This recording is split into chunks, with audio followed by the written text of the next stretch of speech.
pensa. Eu falei, não, irmão, não é assim que funciona. A Bíblia diz que tem que ser marido de uma só mulher.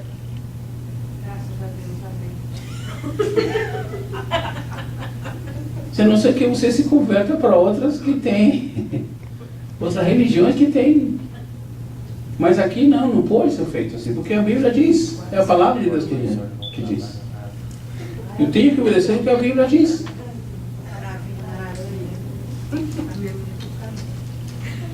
Ah, eu pensei, pastor, era tão simples fazer. Não, é simples, uma oração é coisa simples. Não tem nada sofisticado, não vai ser oração em chinês, nem em japonês, nem em alemão, nem em russo, nem em línguas estranhas. Vai ser oração em português mesmo. Porque Deus também entende português. E Deus também entende meu portunhol. Mas tem que ser feito de acordo com aquilo que Ele determinou. Se não fizer assim, Ele vai levar chicote. E eu vou levar 2. Porque não quis obedecer. Pastor, o que o senhor me pedir, eu faço. Não, irmão. A bênção não se vende. Não é por aí. Se Deus quiser me abençoar, eu já estou abençoado. E mais do que isso, eu sou abençoado. Estou em uma situação momentânea, transitória, circunstancial. Mas ser abençoado é uma vida. É verdade.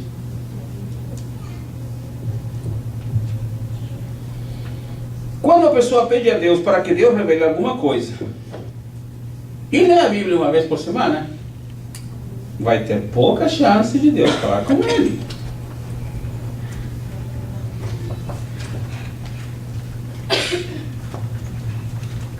Na oração, Deus revela, através da oração, em primeiro lugar, o seu caráter. Posteriormente, seus propósitos e logo depois, seus caminhos. Esses são os propósitos de Deus na oração. Deus não é predecível.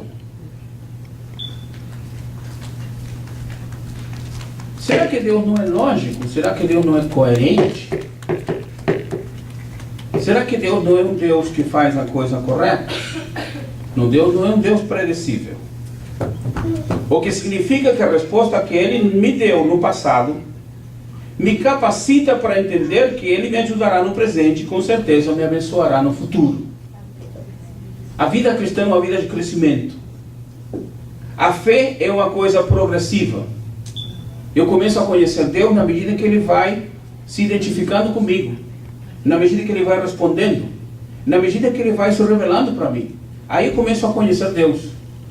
E eu não preciso ver um letreiro luminoso daqueles outdoor grandes e em grande movimento, em grande destaque para saber que Deus está falando comigo. Não preciso. Não há necessidade.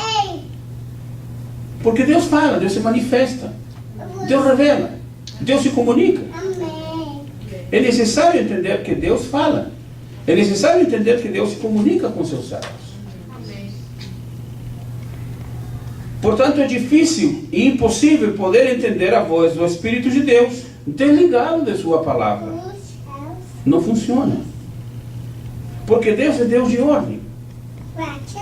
A principal função do Espírito Santo é iluminar a sua palavra. Iluminar o entendimento da pessoa para que possa entender o que Deus está colocando na mente. E então Ele vai falar no momento da oração, depois da oração. O Espírito Santo vai revelar para mim. O Espírito Santo vai falar comigo. O Espírito Santo vai me manifestar aquilo que Deus tem projetado para mim. Eu tenho que entender isso. E não esperemos ouvir a voz de Deus só através de uma pessoa falando.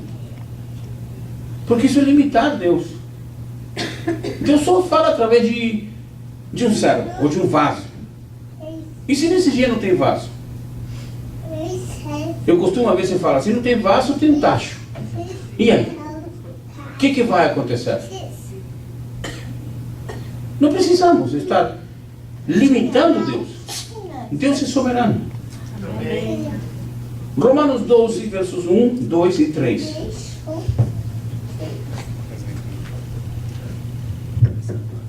Rogo-vos, pois, irmãos, pela compaixão de Deus, que apresentei os vossos corpos em sacrifício vivo, santo e agradável a Deus, que é o vosso culto racional.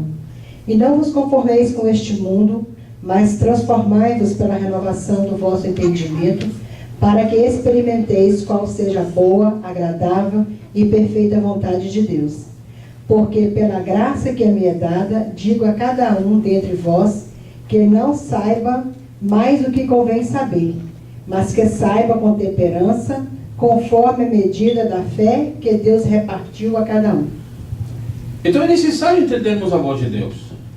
É necessário entendermos o projeto de Deus.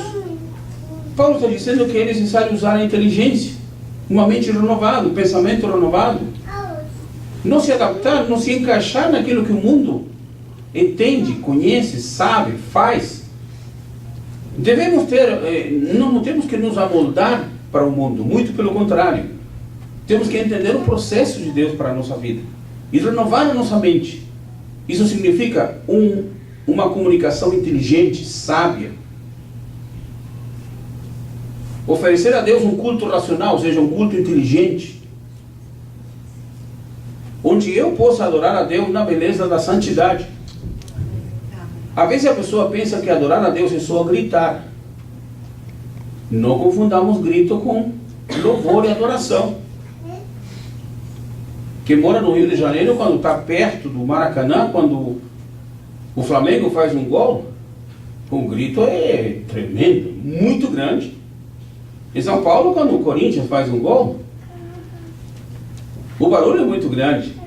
Em Belo Horizonte, não sei se é o Galo ou o Cruzeiro que faz o gol, o barulho é muito grande, principalmente quando o Galo faz o gol no Cruzeiro.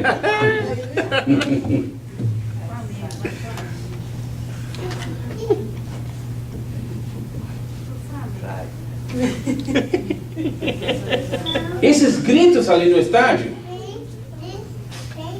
não se associam, nem identificam, nem representam a voz do Espírito de Deus, nem a adoração ao Senhor. Mas há crentes que associam que para adorar a Deus só tem que gritar. É verdade que Deus não é surdo, mas a Deus tem que ser oferecido um sacrifício e uma adoração inteligente, sábia, prudente. Porque o nosso Deus é Deus inteligente. Deus me revela o suficiente para que eu possa começar. É o que Paulo está dizendo aqui em Romanos 12. Para que experimenteis. Ou seja, se tem que experimentar, tem que provar, tem que testar, tem que ir conhecendo, tem que ir avançando. E aí Paulo coloca, diríamos, as 3 etapas, para que experimenteis qual seja a boa, a agradável e perfeita vontade de Deus. Ou seja, aí há pelo menos uma escala com 3 degraus: boa, agradável e perfeita. Se não quer ser uma escala, então vamos fazer um caminho: boa, agradável e perfeita. Crescimento, aspecto progressivo, avançar. E como se avança? Se movimentando, mas também entendendo, porque tem que provar, tem que experimentar qual seja a boa. Que de repente tem uma que não seja tão boa, a outra que não é boa, é o contrário de bom. Então é necessário experimentar. Deus me revela então o suficiente para que eu possa começar. Depois Ele me revelará o posterior. Ou seja, aquilo que é posterior está um pouco mais à frente. Boa, agradável, perfeita. Gênesis 22, 2, o que diz?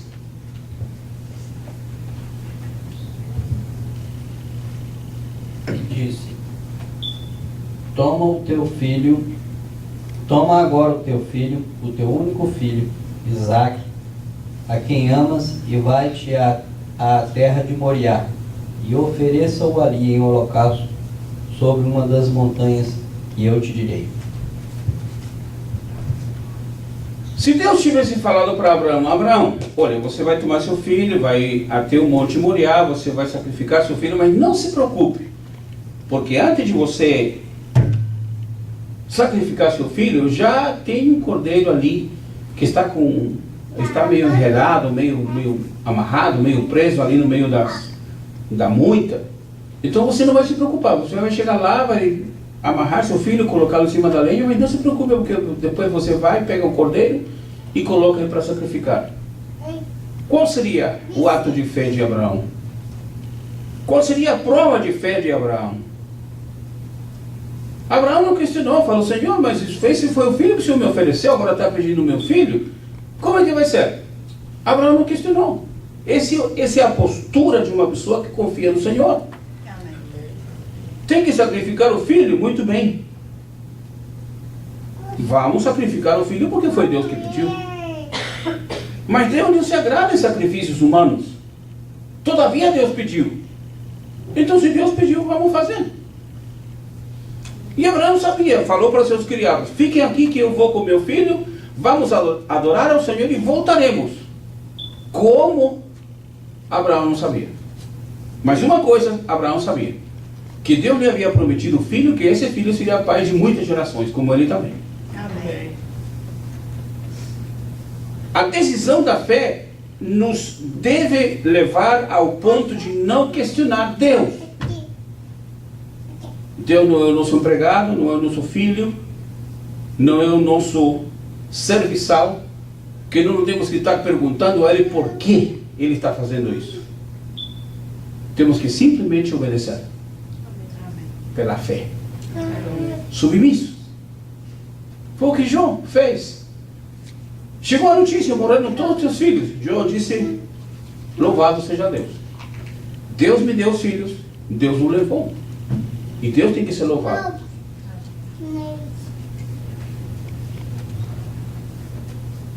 A relação com Deus é como subir uma escada, degrau a degrau. E na medida que vamos subindo, Deus revela coisas ainda maiores, pois estamos mais perto de Deus e conhecemos melhor a sua vontade. Atos 7:51. Homens de dura cerviz, incircuncisos de coração e ouvido, vós sempre resistis ao Espírito Santo, assim vós sois como vossos pais. Que situação triste. Estevão está falando para um grupo de pessoas que conheciam Deus, conheciam a palavra de Deus, conheciam a cultura religiosa, a cultura espiritual, a cultura cerimonial, a cultura legal. Conheciam a lei. Eram judeus. Homens com experiência, homens com conhecimento, homens com uma certa fama de ser seguidores de Deus. Mas Estevão diz, vocês são incircuncisos de coração, são de dura cerviz, porque vocês estão resistindo ao Espírito Santo. Uma pessoa teimosa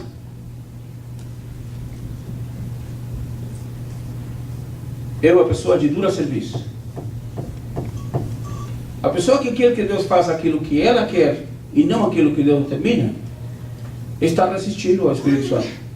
E resistir ao Espírito Santo é pecado.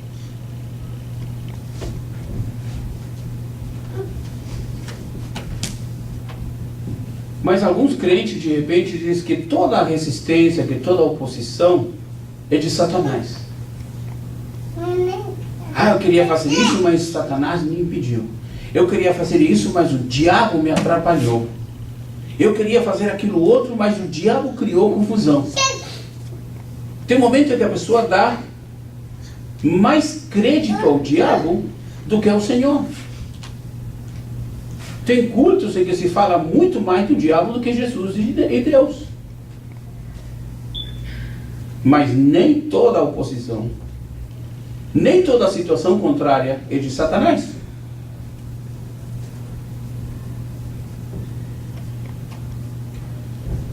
Lembremos o caso de Balaão.